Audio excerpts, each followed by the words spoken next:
আসসালামু আলাইকুম everyone, welcome to my YouTube channel চাঁদপুরের কন্যা মায়াবতী। যে যেখান থেকে দেখছেন আশা করি ভালো আছেন। আলহামদুলিল্লাহ আমিও ভালো আছি।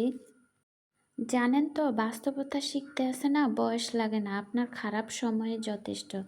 যখন আপনার খারাপ সময় আসবে তখন আপনার আশেপাশের মানুষগুলো, আপনার আত্মীয়, আপনার মা বাবা ভাই বোন সবাইকে চিনতে পারবেন। আর যখন ভালো সময় আসবে তখনও চিনতে পারবেন। শুধু পার্থক্যটা থাকবে তাদের ব্যবহারে। অনেকে বলে পৃথিবীতে নাকি মায়ের ভালোবাসাই একমাত্র নিঃস্বার্থ ভালোবাসা। না, আমি এটার সাথে একমত না। আমি দেখেছি মায়ের ভালোবাসাও ভেদাভেদ হয়ে যায় যখন খারাপ সময় থাকে। আর বর্তমানে পৃথিবীতে তো ভালো খারাপ নির্ধারণ হয় এই টাকার মূল্য দিয়ে। আপনার যত টাকা থাকবে আপনি ততই ভালো, লোকের কাছে আপনি ততই সমাদর পাবেন।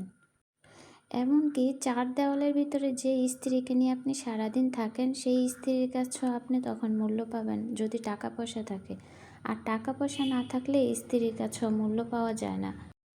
একজন মানুষের জীবনে খারাপ সময় আসলে যতটা না সে ভিতরে ভিতরে অনুতপ্ত হয়, তার চেয়ে বেশি অনুতপ্ত হয় তার আশেপাশের মানুষের ব্যবহারের কারণে। আশেপাশের মানুষগুলো তখন চোখে আঙ্গুল দিয়ে বুঝিয়ে দেয় তার অবস্থানটা কোথায়। যারা একসময় মাথায় তুলে রাখতো তারা মাথা থেকে ফেলতে একদমও দ্বিধাবোধ করে না আপনাকে, যখন আপনার খারাপ সময় আসবে। তাই সময় থাকতে ভালো সময় খারাপ সময় বুঝে ভালো মানুষদের সান্নিধ্যে থাকাই ভালো। যে শিশুটা আজকে জন্ম হয় দুধের শিশু, সেই শিশুরও আদর নির্ধারণ হয় তার বাবার টাকা দিয়ে। বাবার টাকা পয়সা না থাকলে কেউই আদর করে না। আর বিয়ের পর স্বামীর টাকা পয়সা না থাকলে একটা মেয়ের জীবন যে কতটা দুর্বিষহ হয় সেটা সেই মেয়েটাই জানে। বিয়ের আগে আপনাকে যারা অনেক বেশি আদর করত, বিয়ের পরে স্বামীর যদি টাকা না থাকে তাহলে তাদের কাছে গিয়ে দেখবেন তারা কীরকম মূল্যায়ন করে। তাই সময় থাকতে আমার মতে প্রতিটা মানুষের কিছু অর্থ সঞ্চয় করে রাখা উচিত। এতে করে আপনার দুর্দিনে কাজে আসবে। যারা মুখের উপর বলে দেয় কিপটা, হাসাহাসি করে, তারাও দেখবেন খারাপ সময় আসলে আপনাকে দুটি কথা শোনাতে দ্বিধাবোধ করবে না, আপনার পাশে এসে দাঁড়াবে না। সো তাদের কথা চিন্তা করে, আপনার নিজের কথা চিন্তা করে আমাদের সবারই উচিত কিছু টাকা সঞ্চয় করে রাখা। লাইফে বিপদ আসুক আর না আসুক সেই টাকাটা কাজে লাগবে। দুনিয়ার মানুষের কাছে তো আপনি মূল্য পাবেন, ভালোবাসা পাবেন আপনার টাকার মূল্যের উপরে। আপনার যত টাকা আপনি তত ভালোবাসা পাবেন। আর আপনার টাকা নাই, আপনাকে তাচ্ছিল্য করতেও কেউ দ্বিধাবোধ করবে না। আপনার পড়াশোনা, আপনার সৌন্দর্য তখন কোনো কাজে আসবে না যদি আপনার টাকা না থাকে। আর টাকা থাকলে মূর্খ মানুষেরও আদর আপ্যায়ন হয়। সমাজে তো এখন বড় বড় স্থানে আছে মূর্খ মানুষ, অথচ সেই মূর্খ মানুষের এই টাকার কারণে তারা বড় বড় স্থানগুলো দখল করে আছে। আর শিক্ষিত মানুষের দিকে তাকালে মনে হয় যে মূর্খরাই সব, শিক্ষিতরা কিছুই না।